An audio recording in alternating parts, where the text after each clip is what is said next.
Guys, magandang tanghali po sa inyo. Shout out po sa lahat.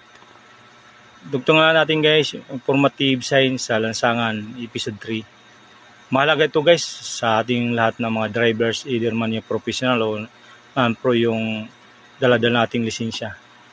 Naka 4 wheels man yun, 2 wheels ay importante po ito sa atin. Ito guys, simple lang to yung mga intersections na dapat lahat ng drivers ay dapat hindi po dire-diretso pag intersection. Kasi kadalasan po yan nangyayari yung mga hindi natin nasaan, disgrasya, di ba?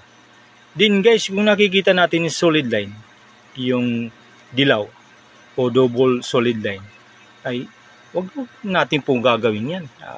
Nakaano naman yan guys na hindi kailangan po natin mag-overtake dyan pag solid line.